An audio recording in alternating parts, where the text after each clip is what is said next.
The aroma of freshly baked bread filled my kitchen at 4 a.m., just like every morning for the past 5 years. While most of Boston's financial district still slept, I was already elbow-deep in dough, preparing for another day at Sweet Success Bakery. The irony of the name wasn't lost on me. My family had mockingly suggested it when I first opened, certain I would fail within months. I'm Rose Hamilton, the youngest daughter of the Hamilton family, once one of Boston's most prominent business dynasties. I say once because at this very moment, Hamilton Enterprises was facing bankruptcy, and my family's empire was crumbling. Not that they knew I was aware of their financial troubles. They'd stopped speaking to me years ago when I chose baking over banking. The industrial mixer hummed steadily as I prepared another batch of croissant dough. My assistant manager, Lisa, would arrive in an hour, followed by the rest of my staff. My little bakery now employed 30 people across 3 locations. Though my family didn't know that either, they still pictured me in a tiny storefront, playing at being a business owner while they ran their real company. My phone buzzed, an email from James Chen, my financial advisor. Confidential. Hamilton Enterprises stock dropped another 15% yesterday.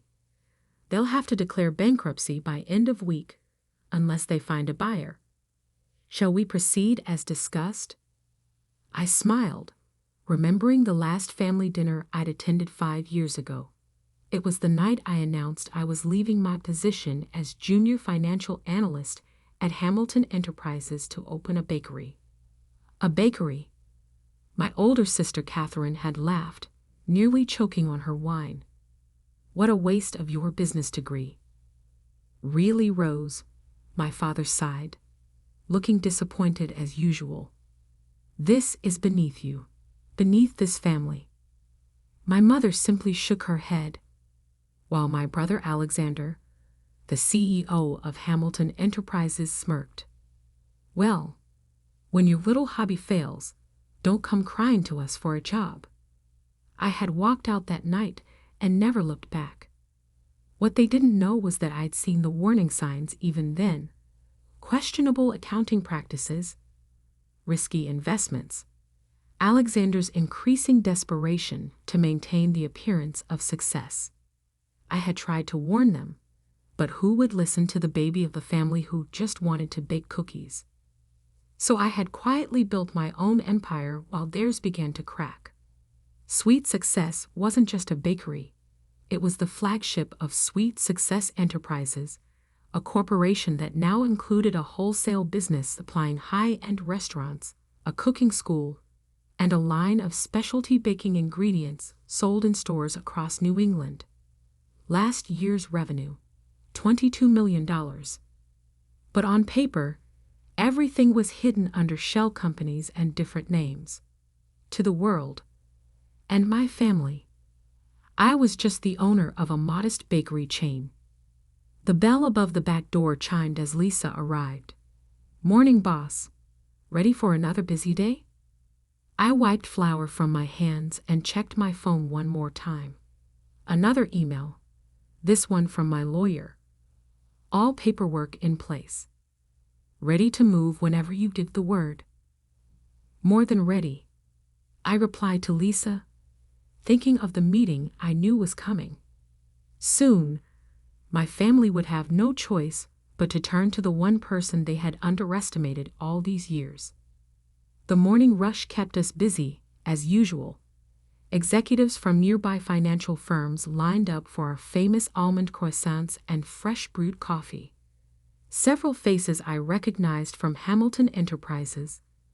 Mid-level managers who had no idea their company was about to implode, or that their CEO's little sister was the one serving them breakfast. Around 10 a.m., my phone rang, a number I hadn't seen in years. Catherine. Rose? Her voice had lost its usual condescending tone, replaced by barely concealed panic. We need to talk. It's important. I kept my voice neutral. I'm rather busy, Catherine. The bakery, you know. Please, she almost whispered. It's about the company. We need your help. I closed my eyes, savoring the moment I had known would come.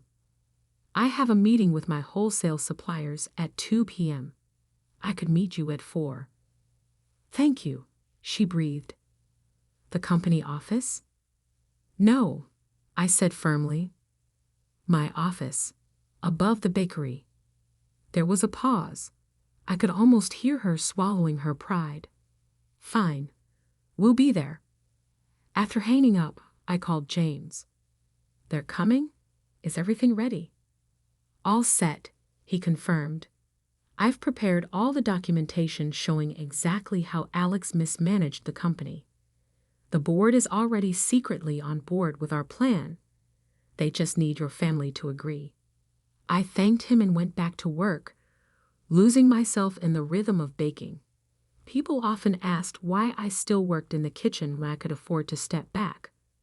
The truth was, I found peace in the precision of pastry, the chemistry of baking.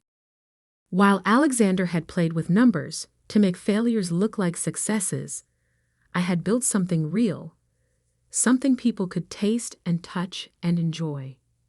At 3:55 p.m., I changed out of my flour-dusted chef's coat into a crisp black blazer. I had just settled behind my desk when Lisa knocked. They're here, she said, trying to hide her excitement. She was one of the few who knew the full story. All 3 of them. I nodded. Send them up. Catherine entered first, her designer heels clicking on the hardwood floor. She looked thinner than I remembered, stress evident in the lines around her eyes. Alexander followed, his once immaculate suit slightly rumpled, his confident stride replaced by a nervous shuffle. My father came last, and my heart clenched. He had aged decades in 5 years. They took in my office with poorly concealed surprise. The space was professional, elegant even, with large windows overlooking the financial district. Framed magazine articles hung on one wall. Sweet success. Boston's rising star in artisanal baking. Innovation in traditional pastry. 30 under 30. Food entrepreneurs. I wondered if they'd ever bothered to read any of them. Thank you for meeting with us, Catherine began, clearly appointed as spokesperson. We need your signature. I raised an eyebrow. My signature? Alexander exploded. Don't play dumb, Rose. You still own 15% of Hamilton Enterprises. We need all shareholders to agree to the sale, or everything is lost. I leaned back in my chair. The sale to Global Dynamics? For pennies on the dollar? The same sale that would leave all our employees without severance, our suppliers unpaid, and our family name in ruins? They stared at me. How did you? Catherine started. No, I finished. I may have left the company, but I never stopped watching. I saw every mistake, every bad decision, every time Alexander cooked the books to hide his failures. Alexander lunged forward. You have no proof. I opened my desk drawer and pulled out a thick folder. Actually, I have every proof. Every document, every questionable transaction, every risky investment that brought us to this point. I met my father's eyes. I tried to warn you 5 years ago, but you wouldn't listen to the daughter who just wanted to bake cookies. The room fell silent except for the distant hum of traffic below. Through the window, I could see the Hamilton Enterprises building towering over the city. By this time tomorrow, it might have a new owner. What do you want? My father finally asked, his voice heady with defeat. I stood up slowly. I want to save the company, save the jobs, save our family's legacy. I pressed a button on my phone. James, please come in. The door opened, and James entered with another folder. My family's eyes widened as they recognized one of Boston's top financial advisors. But to do that, I continued, things will have to change, starting with the management. Alexander's face turned red. You can't. I can. I cut him off. Because right now, I'm the only one who can save Hamilton Enterprises from complete collapse. The only question is, I smiled, thinking of all the times they had dismissed me, mocked me, underestimated me. Are you ready to listen to the little sister who just bakes cookies? Catherine was the first to recover from the shock. What exactly are you suggesting, Rose? She asked, her lawyer's mind already calculating angles and possibilities. I gestured to James, who began distributing documents to my stunned family members. Sweet Success Enterprises, he explained, is prepared to purchase a controlling interest in Hamilton Enterprises.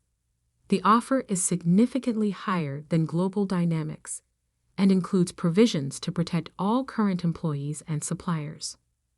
Alexander flipped through the papers, his face growing redder with each page. Sweet Success Enterprises? This bakery? He laughed, but there was a note of hysteria in it. You can't be serious. Actually, I pressed a button on my laptop, turning the wall-mounted screen on to display a corporate overview. Sweet Success Enterprises is a privately held corporation with annual revenue of $22 million, zero debt, and significant cash reserves. We own 3 retail locations, a wholesale division supplying 122 restaurants across New England, a culinary education center, and a specialty ingredients brand sold in over 500 stores. My father's hands trembled as he studied the financials. How? When did you build all this? While you were busy mocking my little bakery, I said quietly. I was building an empire. One customer, one product, one location at a time. No shortcuts, no cooked books, no risky investments. Just honest work and genuine growth. Catherine's legal training kicked in. Who owns Sweet Success Enterprises?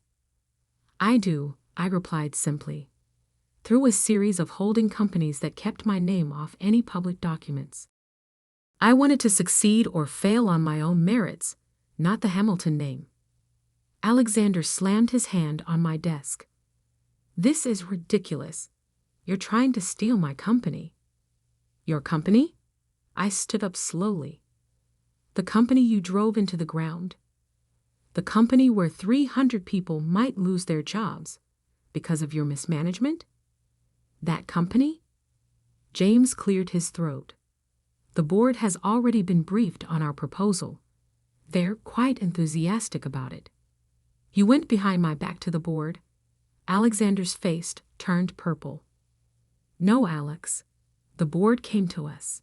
I pulled up another document on the screen. Dozens of emails from board members expressing concerns about Alexander's leadership. They've been watching you spiral for years. They just needed a viable alternative. My father, silent until now, finally spoke. What are your terms? I sat back down, folding my hands on my desk.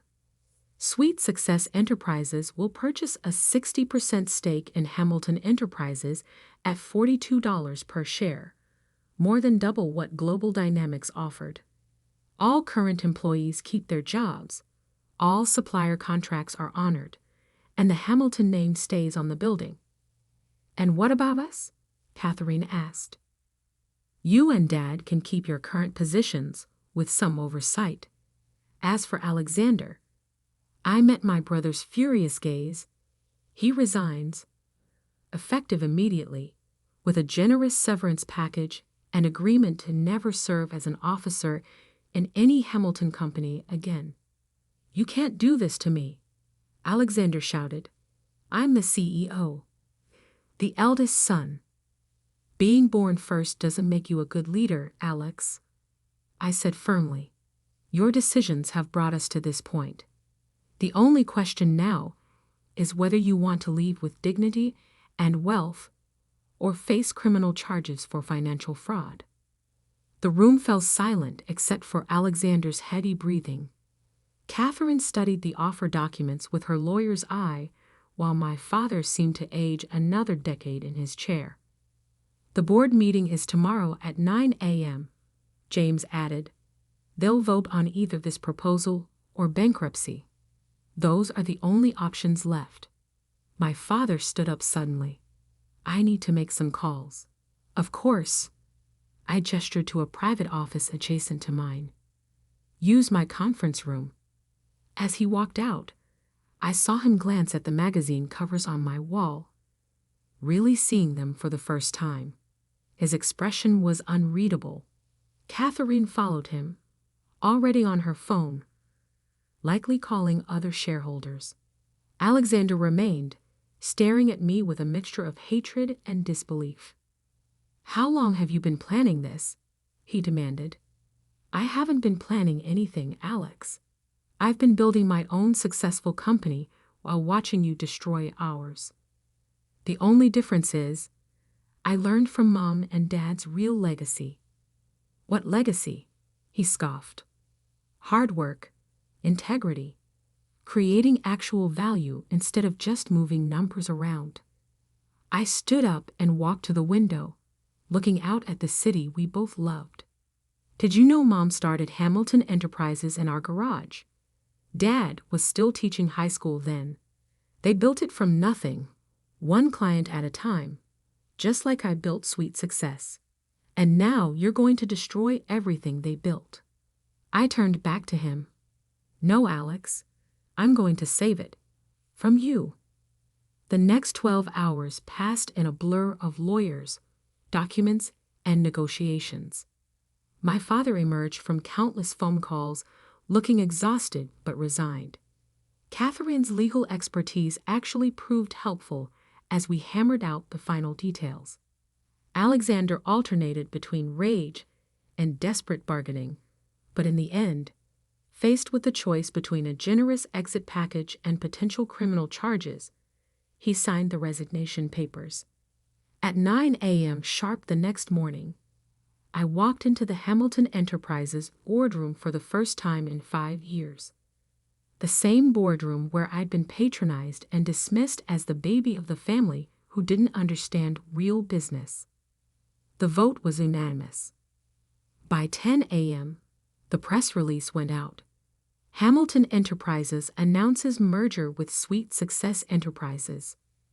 The business world was shocked to learn that the humble bakery chain was actually the parent company of a highly successful private corporation, and that the youngest Hamilton had secretly become one of Boston's most successful entrepreneurs.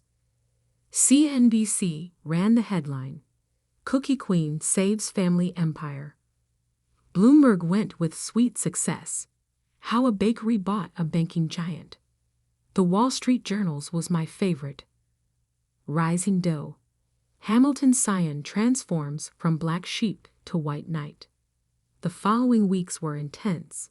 I split my time between Sweet Success and Hamilton Enterprises, working to stabilize the company while maintaining the standards of excellence at my bakeries. I hired Alex a replacement, a seasoned CEO with a proven track record of ethical leadership, and began the process of unwinding his riskier ventures. Catherine proved surprisingly adaptable, throwing herself into learning about Sweet Success's operations with the same intensity she'd once applied to corporate law. My father mostly kept to himself, though I occasionally caught him watching me with an expression that looked almost like pride. 1 month after the takeover, I arrived at my original bakery location at my usual time. 4 a.m.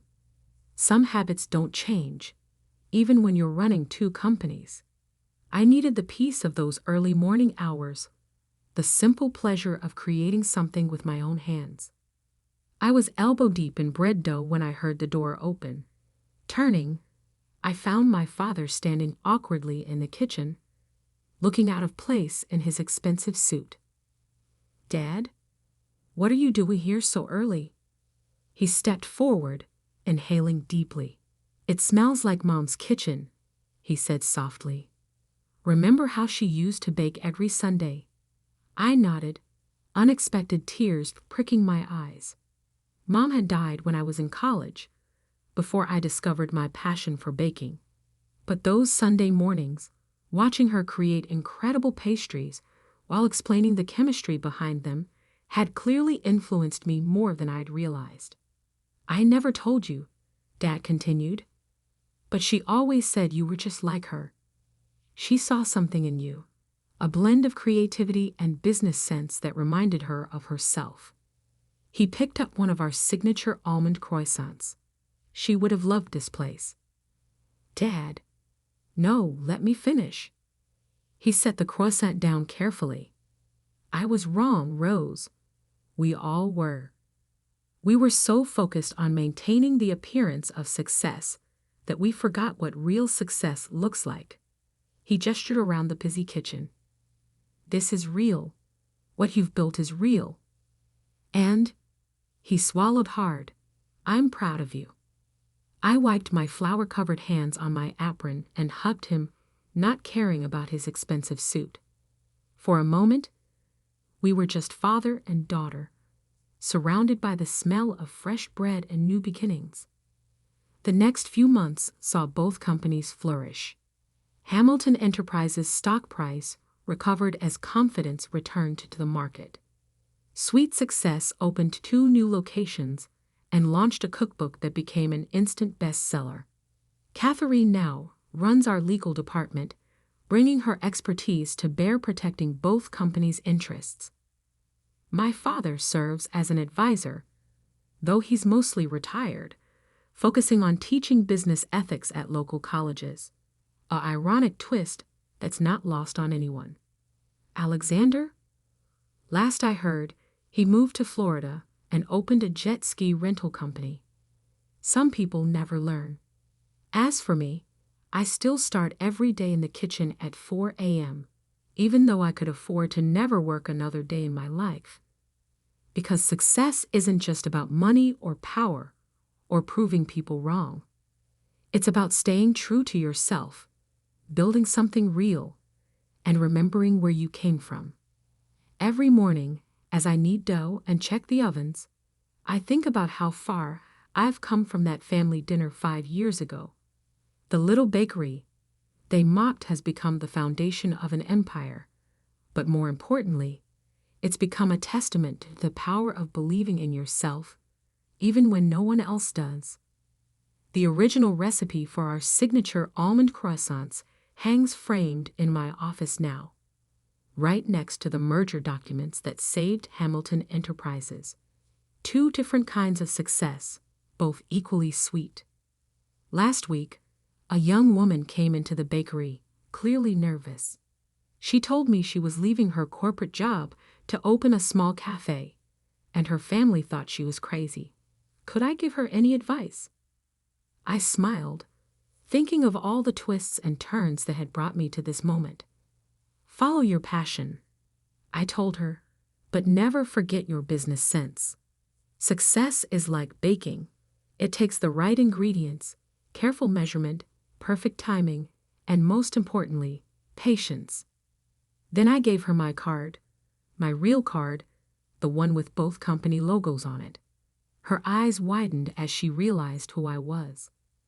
But most importantly, I added, "Don't let anyone tell you your dreams are too small. Sometimes the smallest seeds grow into the strongest trees." She left clutching my card like a talisman, standing a little straighter. I watched her go, remembering another young woman who once dared to believe she could build something meaningful, one cookie at a time. The smell of fresh bread filled the air, and somewhere in the financial district, the Hamilton Enterprises building caught the morning sun, its windows gleaming like possibility itself. Sweet success, indeed. The aroma of freshly baked bread filled my kitchen at 4 a.m., just like every morning for the past 5 years. While most of Boston's financial district still slept, I was already elbow-deep in dough, preparing for another day at Sweet Success Bakery. The irony of the name wasn't lost on me. My family had mockingly suggested it when I first opened, certain I would fail within months. I'm Rose Hamilton, the youngest daughter of the Hamilton family, once one of Boston's most prominent business dynasties. I say once, because at this very moment,